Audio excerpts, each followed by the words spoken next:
Cara hukum tumimbal lahir itu ya reinkarnasi. Kita itu adalah sebagai generasi, ya. Sekarang banyak yang mengatakan bahwasanya kita generasi penerus. Meneruskan apa? Kejahatannya kah? Lalu meneruskan jadi pedagang kah? Ya, meneruskan jadi ulama kah? Lah, meneruskan yang lain ibaratnya, atau jadi penguasa dan sebagainya lah. Tapi ulo salam yo atur bagyo wis muga nusantara. Hong wilah ing jati nuhuni hajat-hajate leluhur Nusantara tapi uluk salam mulia. Saya dalam perjalanan ya, sehingga mengamati dan sesungguhnya sangat berat untuk menyampaikan apa yang saya sampaikan. Namun ada pula yang mengatakan, salah satu kiai saya, bahwa katakan yang hak walau pahit sekalipun, namun dengan tidak ada tendensi untuk dirimu, ya, dan tendensi niat jahat apalagi. Artinya dengan tidak ada niat jahat sama sekali dalam kehidupan kita mesti fair dalam menyampaikan. Sebab sesuatu yang sangat susah untuk dibuang pada diri manusia, masing-masing manusia, itu adalah rasa rumongso biso, atau keegoan kalau istilah sekarang, keegoan. Baik yang itu pada individunya, baik itu yang organisasinya, baik itu yang partainya, baik itu yang melekat pada kekuasaannya apalagi atau kewenangannya, baik itu yang label-label seperti Habib, ulama dan sebagainya. Ini kan kalau sudah membuming istilahnya, banyak penggemar, banyak pengikut, lalu kadang-kadang terlena atau bahkan terlena, hanyut, sudah mentok dan berhenti pada pengalembono dan kesibukan yang tidak mengerucut kepada tuntasnya hajat-hajate leluhur. Ya, sekali lagi, tuntasnya hajat-hajatnya leluhur lah. Secara hukum tumimbal lahir itu ya reinkarnasi. Kita itu adalah sebagai generasi, ya. Sekarang banyak yang mengatakan bahwasanya kita generasi penerus. Meneruskan apa? Kejahatannya kah? Lalu meneruskan jadi pedagang kah? Ya, meneruskan jadi ulama kah? Lah, meneruskan yang lain ibaratnya, atau jadi penguasa dan sebagainya lah.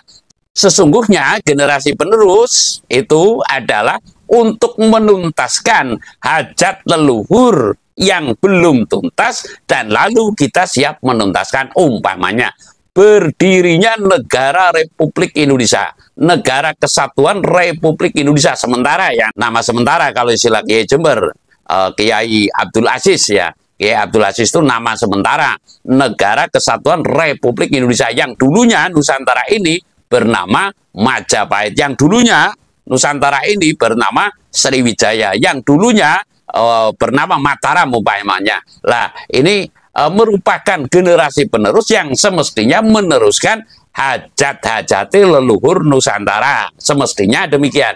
Namun cita-cita, tinggallah cita-cita menurut saya. Lah, inilah yang saya pahamkan, yang saya berupaya untuk menjelaskan, ya, bukan memerintah, tapi memberikan penjelasan, menyampaikan, walaupun pahit sekalipun, menyampaikan yang hak, yang saya maksud, walau pahit sekalipun. Saya akan menyampaikan yang bahwasanya selama ini banyaknya orang bangsa ini, maksudnya banyaklah bangsa ini, terlalu banyak bangsa ini yang saya maksud, yang tidak memahami atas kata-kata generasi penerus. Dan lalu saya menyampaikan pula, alangkah butanya, alangkah tidak tahunya bangsa ini terhadap hajat-hajate leluhur Nusantara. Dianggapnya generasi penerus itu untuk meneruskan menjadi orang kaya.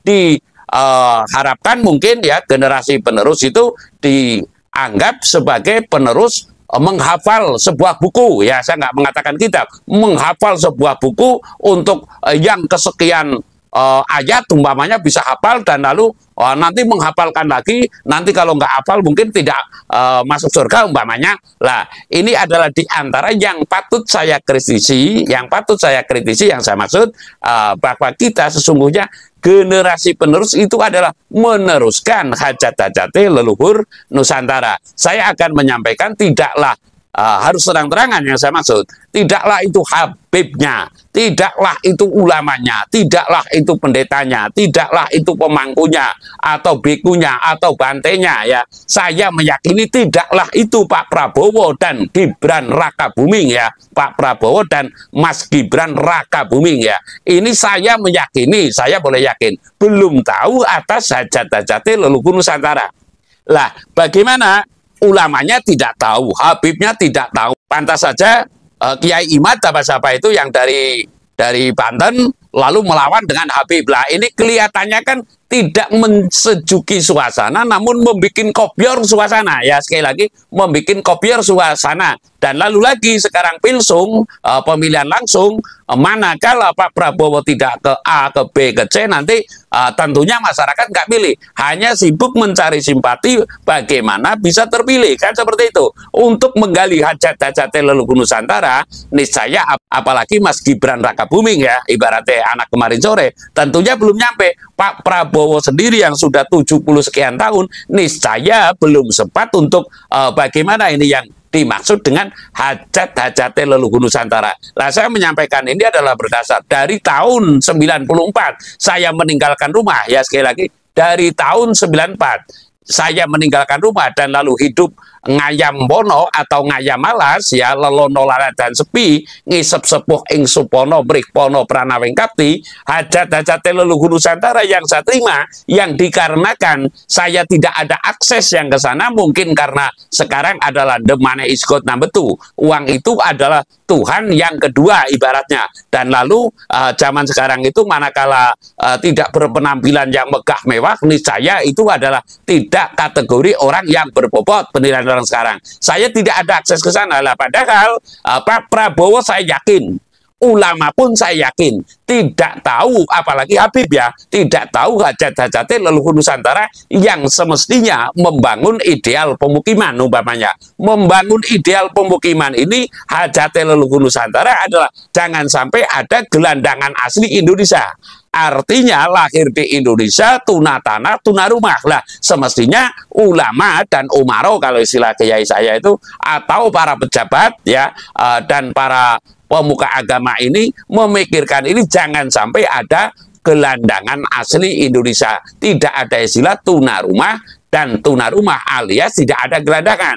Lalu mendirikan ideal pemukiman ini semestinya 50 ubin tanah dan 50 ubin sawah. Nah, di mana manakala dia itu tidak mampu mandiri, berarti dia adalah orang saking malesnya atau saking lazy-nya. Lah, ini yang perlu saya sampaikan. Jadi mohon maaf, saya hanya bisa menyampaikan lewat seperti ini karena tidak ada akses yang ke sana, dan mungkin kalau andai kata ada akses mungkin saya tidak ada waktu untuk ke sana, sehingga saya menyampaikan secara terang-terangan. Ini di antara ideal pemukiman, dan lalu ada hukum yang mestinya dilaksanakan, hukum perdagangan kalau istilah sekarang itu adalah hukum imbal setimpal. Jadi tidak ada keuntungan yang berlebihan, namun imbalan yang setimpal. Tidak ada kalau istilah sekarang itu kan namanya prinsip ekonomi ya. Prinsip ekonomi itu modal sekecil-kecilnya dengan hasil yang segede-gedenya. Lah, ini menurut kata leluhur ini adalah tidak diperkenankan berlaku di Indonesia.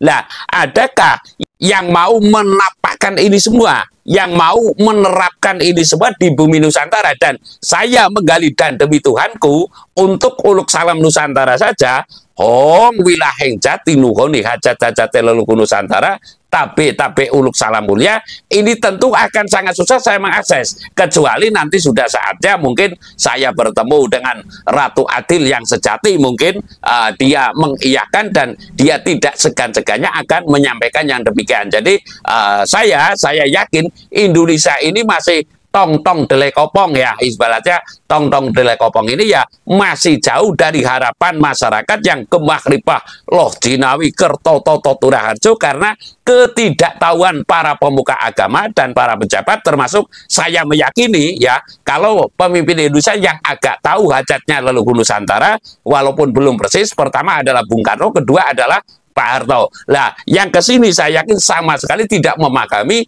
hajat-hajatnya leluhur Nusantara. Ini dua saja yang saya sebutkan bahwasanya Indonesia mesti membangun ideal pemukiman.